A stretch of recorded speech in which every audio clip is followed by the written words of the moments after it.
Et on va parler de littérature maintenant puisqu'on va accueillir Renaud Junillon qui est libraire et qui vient de Vienne et qui aime partager ses coups de cœur du mois.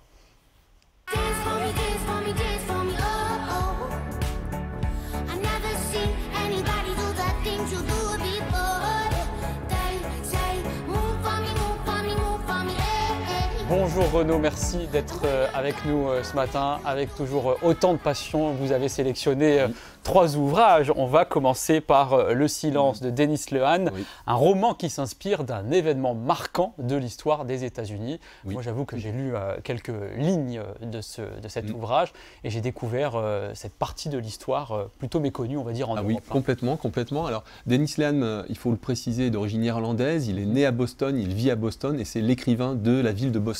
Et donc, Le silence se déroule en 1974 dans la ville de Boston. Pour remédier aux inégalités scolaires entre élèves blancs et élèves noirs, un décret est décidé. Et il s'agit de transférer quotidiennement par bus des élèves donc de quartiers majoritairement blancs vers des établissements dans des quartiers majoritairement noirs et inversement. Donc c'est vraiment dans l'idée de lutter contre la ségrégation Ce qui est plutôt une bonne initiative à l'époque. Voilà, qui paraît tout à fait louable et en fait ça va déclencher des tensions extrêmement violentes qui vont se transformer en émeutes. Donc ça c'est le fait historique auquel Dennis Lehane a d'ailleurs été confronté. Il avait 9 ans à l'époque et il va se servir de cette histoire-là ensuite pour déclencher une enquête.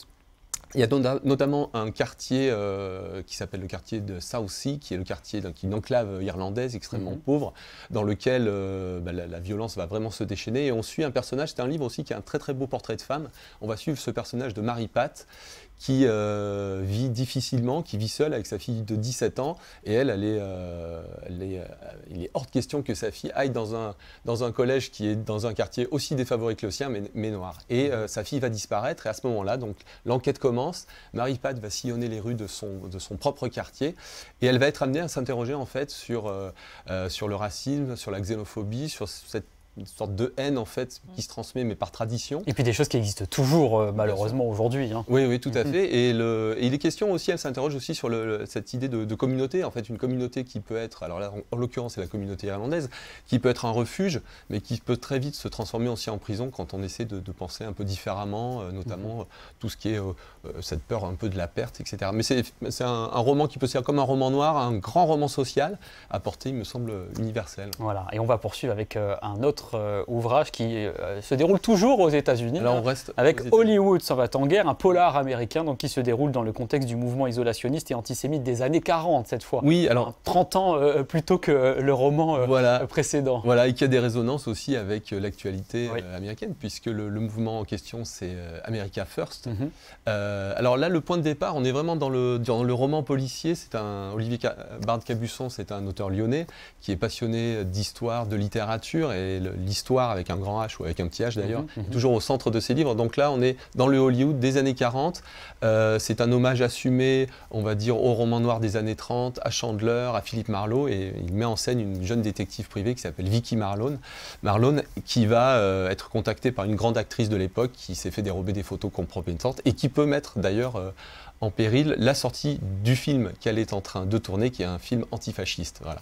Et on va plonger dans l'univers d'Hollywood à l'époque et de sa mise en action pour faire prendre conscience au peuple américain qu'il faut peut-être rentrer en guerre et lutter contre le nazisme. Alors ça a donné des chefs-d'œuvre, on pense au dictateur Chaplin, à To Be or Not To Be de Lubitsch, mais avec Olivier Bard-Cabusson, c'est ça la force du livre, c'est qu'on est vraiment au cœur du quotidien d'Hollywood et de cette et de ses stars aussi. Et aussi, voilà, on découvre aussi l'envers du décor.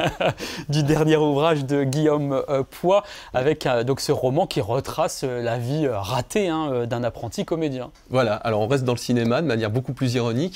Guillaume Poix est un jeune auteur de romans, mais aussi de pièces de théâtre. Alors je le précise parce que le personnage du livre s'appelle Guillaume, on comprend tout de suite que c'est l'alter ego de l'auteur, et c'est un apprenti comédien, ça se passe pas très bien pour lui, il enchaîne les tout petits rôles, Et en fait, il va y avoir tout un concours de circonstances qui fait qu'il va découvrir un personnage qui s'appelle Ariel Winthrop, qui est un figurant légendaire, qui aurait tourné quelques 117 gestes ou apparitions de 30 secondes maximum chacune. Et il a tourné avec tous les plus grands, Scorsese, Cassavetes, etc.